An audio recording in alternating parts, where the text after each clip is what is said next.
Must win for Kansas if they want to win the Big 12. It is a top 10 showdown preview between the Kansas Jayhawks and the Houston Cougars.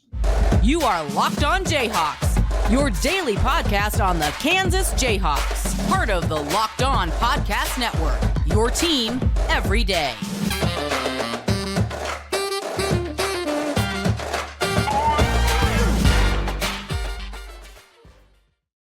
I'm Derek Johnson. You can hear me as well Monday through Friday from 3 to 6 p.m. on KLWN in Lawrence with Rock Chalk Sports Talk. Thanks for making Locked On Jayhawks your first listen every day. We are free and available anywhere you get your podcasts, including on our YouTube page where you can like and subscribe to the show. On today's edition of Locked On Jayhawks, we're previewing a top 10 showdown in Allen Fieldhouse between the 8th-ranked Kansas Jayhawks and the 4th-ranked Houston Cougars. We'll get to our top storylines coming into the game, Houston scouting report, matchups of the game, and Hawks to Soar Jayhawk players that we think could be set up for, success in this type of matchup. Obviously, this one becomes very important for KU, so we'll get plenty into that on this episode. First, we are brought to you by FanDuel. Make every moment more. New customers join today, and you'll get $200 in bonus bets if your first of $5 bet wins. And visit FanDuel.com/lockedon to get started.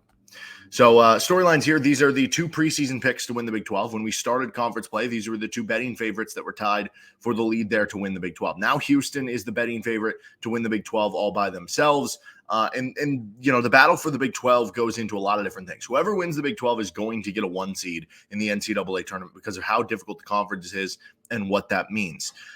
Then when you look at the battle for the Big 12 title game, when you look at, having two really good teams, these are two top 10 AP poll teams. There's national reverberations, there's conference reverberations. And if you're looking at it from the standpoint of trying to win the Big 12, if you're Kansas at this point with already 3 road losses, like you got to hold serve at home. If you want to get to 13 wins, if that's what ends up getting it done in the conference, maybe 12, we'll still get there. But at the very least, like you need to go 9-0 at home this year, right? And so that obviously becomes important. If you lose this game, not only are you losing that, holding court, holding serve, whatever at home, but you're also losing it to a team who is your probably top competition in the league. I know Texas Tech and Iowa State and maybe TCU, like there's some of these other teams that are, I guess, in contention, but this is the biggest one that you would think of. And so then they're gaining one up on you. And yeah, you could obviously go into Houston and get a win at the end of the year, but you don't want to be totally reliant on having to do that because that's going to be an incredibly difficult thing to achieve. And so for Kansas, this almost becomes, if you want to win the Big 12, a must win. Now, I do think this Kansas team, I almost feel like they're better set up for the NCAA tournament than the Big 12 because over the course of regular season, depth matters a little bit more than maybe in the NCAA tournament. So, if you don't end up winning the Big 12 this year, especially now that the league is so big and conference schedules are unbalanced where, not everybody has the same difficulty of schedule, maybe it means a little bit less, right? And I don't want that to come across like, sour grapes, like, Kansas isn't doing well and it doesn't matter as much anymore. But I've kind of said that the whole way through from kind of the outgo. But if you do want to win the Big 12, this kind of becomes a must win because if you lose this game, you lose the home court thing, you fall to 5-4, you lose to one of the other teams that is expected to be up there in the conference. And at that point, if you're talking about 13 wins is the magic number, you have to go 8-1 the rest of the way. So I don't know how doable that is, especially with how many tough teams you would play on the road. This is obviously Kelvin Sampson renewing a matchup with KU. If you remember, Kelvin Sampson, before Houston was at Indiana, and before that, he was at Oklahoma. And in his time at Oklahoma, he went 4-9 against Kansas, which, all things considered, he was there in, I forget if he started there in 96 or 97. So, obviously he was coinciding with some of the greatest KU teams ever between the 96, 97, 98 Kansas teams, the 01, 02 Kansas teams, the start of the Bill Self era. So he played some really good teams. He went 4-9, which honestly isn't the worst record in the world considering all that. He actually went 2-1 against them in the Big 12 tournament, including that 2002 final when they won 64-55. How on earth they held that 01-02 Kansas team to 55 points in a game shows how good of a defensive coach he is, but obviously he's been even seasoned more since then to figuring out the defense. He has gone 0-5, though, in Allen Fieldhouse. So he's looking for his first win in Allen, and specifically in the matchups with Self. Bill Self is 2-1 against Kelvin Sampson. In Allen Fieldhouse, Bill Self is 2-0 against Kelvin Sampson. This is also last year's Big 12 Defensive Player of the Year with Dajuan Harris versus this year's Defensive Player of the Year in the conference frontrunner in Jamal Shead. So you could have two of the best defensive players in the entire conference, in the country, and they're going head-to-head at the same point guard position. We'll get more into that in a player matchup. Kevin McCullar's injury status becomes interesting coming into this game. Obviously, I'm kind of expecting him to play in this game. I am recording this before Bill Self's press conference that is happening on Thursday, so we'll see what he specifically says about that. But based on the comments that were made in the post game, I feel like he is going to be trending in the right direction to play in this game. Still, though, even if he does play, what kind of impact does that have if he's not playing at 100%? And you're playing against a team who's ultimately physical and extremely aggressive. You know, if you only have 70%, 80% Kevin McCullar in this game, how much does that hurt you? Did you only have 70, 80% Kevin McCullar in the Iowa State game? And clearly that was one of his least efficient games of the season. And I don't know that you can afford that in a game like this. And then the last one is, what can the bench provide after last game's expanded role? You had an expanded role with Kevin McCullar not playing. Some guys stepped up. You had a few nice plays here or there. Still, there were some ups and downs. But I think overall the bench, you know, at least you had ups. And in other past games, the bench hasn't even had those ups. So even though you had ups and downs last game, it's nice to see some life, right? Because it's mostly just been the downs. What are you going to get in this game against Houston? Are you going to get even much from the bench? Because given how important this game is and who you're playing, is this going to be one of those games where Bill Self basically plays a six-man rotation? Like, is Nick Timberlake going to be cut out of the rotation in a game like this? Or is he going to get like 2 or 3 minutes where it's like, all right, you're going to come out there. If you hit your first three, you're getting more time. If you're not, that's it for the day, right? I think that'll be very interesting to kind of monitor in this one. And if Marco Jackson can kind of build off his last performance and give you something against a very difficult Houston team. For that Houston scouting report, they are number 1 in the country on KenPom, and they've kind of blown away the competition right now. I mean, their average margin of victory is pretty large, which has led to them being ranked very highly in KenPom. Their adjusted EM is plus 33.97. Drop off to plus 30.33 from Purdue, and another drop off to UConn at plus 27.77. And then there's a cluster of teams between that and like 24 from 3 to 9. So Houston has been a juggernaut so far. They're 19-2 on the season. They're also ranked 4th in the AP poll, and they're 6-2 in Big 12 conference play. In the non-con, they earned some top 50 wins over Utah, which they won by 10, Dayton, which they won by 14, Xavier by 6, and Texas A&M by 4. So far in Big 12 play, 34-point win over West Virginia. 23-point win against Texas Tech. That's really impressive there. 15-point win against UCF. They won by 7 at BYU, although that was a game that BYU was down. It was 1 or 2, and they had a wide open three with like the best shooter in the country. They just missed it, and then there was kind of a bad foul that was called against BYU. But still, that game was closer than the 7 points. But nonetheless, that's a fantastic win going into Provo and getting it. 22-point win against Kansas State, and then they most recently had the overtime win at Texas where they gritted one out earlier this week. The losses for them in Big 12 play both came on the road, which they're playing here. So maybe, you know, obviously it's so difficult to win on the road in college basketball and in the Big 12. But they lost at Iowa State and they lost at TCU, combined 5 points in the 2 losses. So even if you win this game, it's probably going to be a close one at the end. What they do well, they are the number 1 defense in the country, and they are just elite at basically everything. Here is their rankings in conference-only games, so Big 12-only games. Number 1 in effective field goal percentage defense, 2-point defense, and block rate.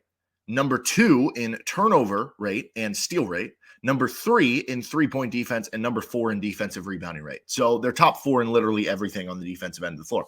And here's their rankings if you take into account every game, the non-con, Big 12 play, and compare it nationally. They are number 1 in effective field goal percentage defense, 2-point defense, and block rate. They are number 3 in the country in turnover rate and steal rate. They are top 10 in the country in 3-point defense.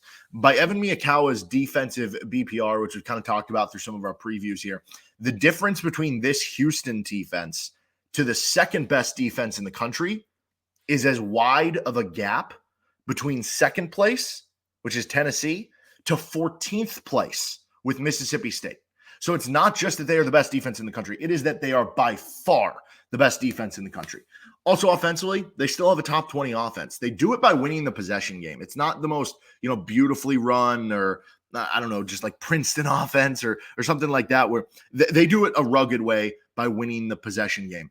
They avoid turnovers. They're number 1 in Big 12 play in avoiding turnovers. They're top 10 in the country in offensive rebound rate. So you're not losing possessions and you're gaining extra ones. They're also number 1 in Big 12 only play in offensive rebound rate. And they don't get shots blocked or the ball stolen very often. So you're not leading, to runouts the other way, You're not giving up chaotic plays. They're just a sound offense that gets those extra possessions. Also, it doesn't hurt that they've been a solid three-point shooting team. 35%. That's near the top 100 in the country. So, above average at it. They're also fifth in Big 12 only games at a slightly below average rate. So they're not shooting them a ton, but they're shooting them enough with a solid enough percentage that when you combine with the extra possessions that they win, this becomes an efficient offense overall. What they don't do well, this has not been a good two-point shooting offense. They're only shooting 48.3% on twos. That is outside of the top 250. So not a great inside the arc offense, but again, they get all the offensive rebounds and everything that it kind of makes up for it. Oddly enough, they haven't gotten to the free throw line enough or a lot. That's something you would expect with a team as aggressive as they are, but hasn't really happened. They've also shot free throws very poorly. They rank in the 300s in terms of free throw percentage. They're only 126th in the country in defensive rebound rate, so that's still like above average in the country. But compared to everything else they do at an elite level, I guess this is more of a weakness for them, which maybe leaves a little bit of a door open for offensive rebound rate. Though Kansas hasn't really done that super well this year outside of maybe like the TCU game. They also do foul a lot because they play so aggressively on the defensive end of the floor. They are deep to overcome it, but that's going to mean you're going to get opportunities to shoot free throws.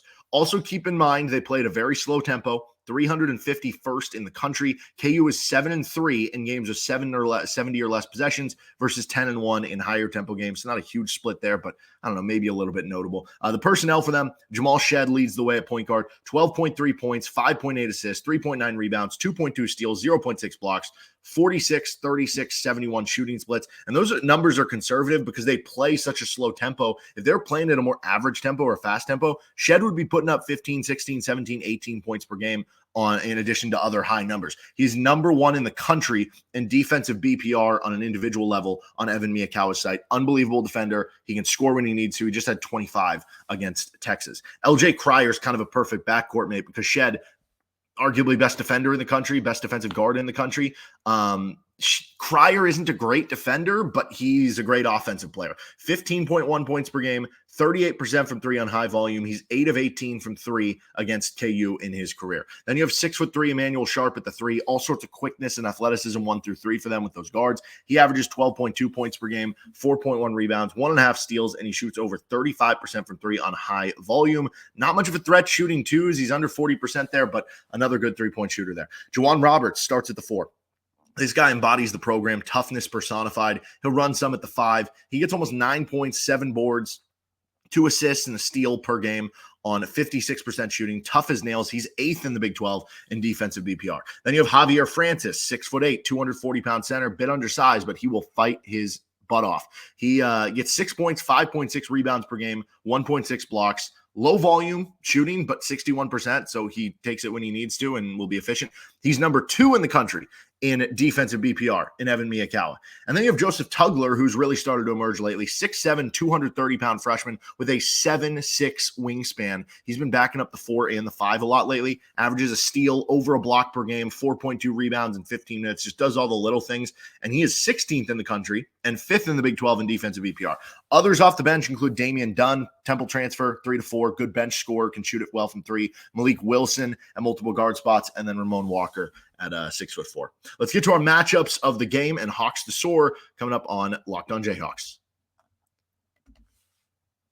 First, this episode is brought to you by FanDuel Sportsbook. Happy Super Bowl to all who celebrate from FanDuel, America's #1 sportsbook. If you're like me, Super Bowl Sunday is all about scoring the best seat on the couch, grabbing your favorite football snack, placing some super bets. There's so many different things you can bet on with FanDuel. You can create your own same game parlay, grab a dub, 2, 3, maybe even 4, not just with the snacks you're going to be eating, but with some of the bets you're going to be playing. Which player is going to score a touchdown? How many points is going to be scored by one specific team or overall? You can go to the classics, money line, the spread. You can do that same game parlay with Mahomes over yards, Purdy over yards, if you think it's going to be a back and forth passing affair, and so much more. New customers join today and you'll get $200 in bonus bets if your first bet of $5 or more wins. Just visit FanDuel.com/lockedon to sign up. That is FanDuel.com/lockedon. Make every moment more with FanDuel, an official sportsbook partner of the NFL. On to our matchups of the game between Kansas and Houston in this top 10 showdown. Thank you to everybody tuning in and everydayers. We're going to have a crossover episode too. We just did a KU football release. We also did a recap of the KU Oklahoma State game. So thank you to everybody tuning in to each and every one of those, and find them anywhere you get your podcast here. Our first matchup is Kansas passing versus the Houston aggressive defense. There's a fine line between being aggressive, passing the ball to get open buckets, versus being too aggressive, leading to turnovers, overpassing, passing up good shots to try to get great ones, but then maybe you never get the great one. And, trying to force things into a tight window and it leading to a turnover. There is that fine line there. You have a stellar defensive Houston team who forces so many turnovers, yet the buckets that Houston gives up, interestingly enough, are usually assisted. In fact, Houston has the second highest rate of assist to field goal rate allowed by a defense in the country. So Houston doesn't give up many buckets. When they do, it usually comes off the pass, which I think makes sense. They have so many terrific defenders. It's going to be really tough to beat them one-on-one. You have to beat them with team basketball. Good news for Kansas is that is to their forte. They're number one in the country in assist to field goal rate offensively. So maybe that means this is a bit of a good matchup for KU, that you have to be a good passing team and score off the pass against them. Now, even then, Houston's been unbelievable. They've only given up 70 points or more in a game once all season long. And that was last game against Texas in overtime. I think it was at like 63, 65 or something like that at regulation. So in regulation, Houston has not given up 70 points. Can you get to 70 points? If you do, you probably feel good about where you're going to be at, but that is a tough challenge. But again, there is that fine line with overpassing or trying to squeeze them in against a great defense and leading to a ton of turnovers. And in games where KU turns it over 23% of the time or more, they're 2-2. Houston turns teams over at a 25.4% clip. So on average, they're above that. But in both of Houston's losses, the opposition turned it over at a clip under 20%. So can you hold on to the basketball here and still make those sound passes? And it makes sense when you look into how Houston's turnover defense doesn't just lead to stops, but it fuels their offense. Like I said, they're a top 20 offense, despite not being a great 2-point shooting team, solid 3-point shooting team on below average volume. But they win the possession game and they get points off turnovers. They are in the 99th percentile in points off turnovers per game at 19.7 points off turnovers per game. That's about a 6-point edge over what KU averages. Number 2 matchup, playing tough and physically. Houston plays man basketball, and you see that in the physical defense. You see that in the rebounding. You see that in the turnover forcing and just everything they bring to the table. All 4 of KU's losses this year came with the opponent above 25% of their own misses. That's probably going to happen in this game. Can you get some back on the offensive end and be tough that way? Houston is so strong on the offensive glass. They get 14.1 second chance points per game. That's in the 97th percentile in the nation per CBB analytics, compared to about 10 for Kansas. They also play tough by preventing shots at the rim. No easy buckets against this Houston team. They're in the 98th percentile in least amount of shots at the rim. And teams only shoot 58% when they do. KU, meanwhile, is shooting 70.6% at the rim offensively. Something's got to give there. But that's the thing with Houston. They play so tough. They don't relent anything. And eventually the physicality kind of wears on you. And, it's about how this affects you, not just physically, and like you think of Kevin McCullar coming off an injury, it's how this affects you mentally too. Does that drain you as the game goes on? Does it make you more tired? And for a Kansas team that's not very deep, does that come into play in a game like this where they kind of wear you down as the game goes on? Number 3 is 3-point defense. Both of Houston's losses this year are in 2 of their bottom 3 3-point shooting games this season. They shot just 27% against Iowa State. They shot just 22% from 3 against TCU. They are just, here's what this comes down to. They're so elite at defense and so many things like getting those extra possessions that if they're hitting threes too, you're basically doomed. Like if you're talking about they're the best team in the country, which they are on Ken Palm right now, if you have the best team in the country hitting threes too, what are you going to do? So I don't necessarily think that Kansas has to hold Houston below 30% from 3 like those two, but you can't allow them to shoot 40% or more. And maybe, like we've said, I don't know, is there some luck in that? Who knows? I will say, for what it's worth, Houston takes more threes above the break, but in the corner, that's where they've really specialized. They're shooting over 40% from 3 on lower volume from the corner compared to 34.2% at above the break threes. But Kansas typically does a better job at preventing the corner threes than they do the above the break ones. So maybe that'll be helpful in this matchup. Normally we only do 3 matchups, but this is a big game. Let's do a 4th. How often can Kansas get in transition?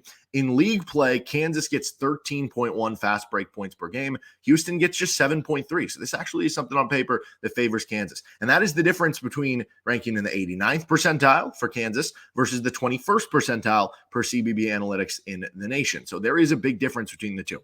The more Kansas gets easy buckets and gets numbers and gets out on the run, the more it benefits them, not just because Kansas is good at it and they're better on paper at it than Houston, but because you avoid that vaunted Houston deadly defense in the half court, and that is a huge win for you. For what it's worth, though, even in the loss to like TCU, which TCU is like the best fast break team in the country, Houston limited them to 8 fast break points, so maybe easier said than done. Our player matchup is Jamal Shead versus Dajuan Harris.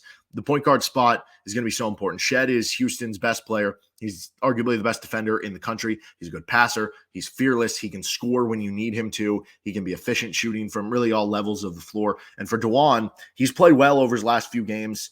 There's been some ups and downs this season, I would say.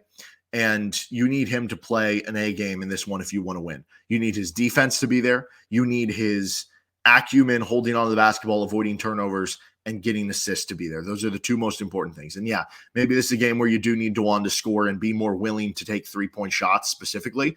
But that'll be the player matchup of the game. I don't think Kansas can win this game without Dajuan Harris at least, making life very difficult or not really turning it over with Jamal Shead. By the way, this game features 7 of the top 8 in the Big 12 in defensive BPR on Evan Miyakawa's site. So he was 7 of the top 8 individual defenders. Now, one of them, Terrence Arsenault, unfortunately tore his Achilles earlier this year. So really, I guess it'll be like 6 of the 8 on the floor. The only other player is Tameen Lipsey for Iowa State. But you have Shead, Francis, Arsenault again with the Achilles, Tugler, McCullar, Dickinson, and Roberts are all in the top 8 individually in the Big 12. Let's finish up with Hawks the Soar on this episode of Locked on Jayhawks. Finishing things up with this episode of Locked on Jayhawks. Thank you if you have been watching this far and tuning into each and every episode on Locked on Jayhawks. So teams are only shooting 24.5% on above the break threes against Houston. That's a very low number. They are shooting 40.4% on corner threes, of which Houston has given up a decent amount. On average, about 10% of a team's shots against Houston are coming from the corner, which actually ranks in the 75th percentile of college basketball. So basically it's the top quarter of most threes compared to how many shots is going up against you in the country. Basically, they haven't been like susceptible. It's not like they're giving up a billion of them, but teams are able to get corner threes against them at a decent rate, and they've shot them over 40%. Well, who are KU's best corner three-point shooters? Kevin McCullar takes 1.9 corner threes per game. He's shooting 36.1%. Johnny Furphy takes 1.8 corner threes per game. He's shooting 44.1%. Nick Timberlake takes 1.3 corner threes per game. He's shooting 34.6%. That's actually interesting because you look at Timberlake's numbers and they haven't been very good even shooting the ball. He's actually struggled more on the above the break threes. Above the break threes, he's only shooting 21.7%. Timberlake's at 34.6% from the corner, which is actually good enough to maybe hit a couple threes in a game like this. But still, with Timberlake having other questions, how much is he going to hang in a game like this? Kevin being coming off an injury, I think Furphy has to be the pick here for KU, that he could hit a couple corner threes in this one. I also do think Hunter Dickinson and KJ Adams can be important passing the ball. Houston plays so aggressively, and I don't know. It'll be interesting because typically they play so aggressively that even if Hunter Dickinson or KJ catches in the high post at the free throw line, a lot of other teams are going to sag off, especially with KJ. And the positive for that for KU is that it allows them kind of free reign to pass the ball around without getting pressured. I think Houston might continue to pressure them because that's kind of how they play defensively. And if that happens, that does give you opportunities to maybe find somebody with a cutting lane if they're bringing up a high line. Johnny Furphy, KJ Adams, both good cutters. So Furphy and KJ Adams are officially my picks for Hawks the Soar.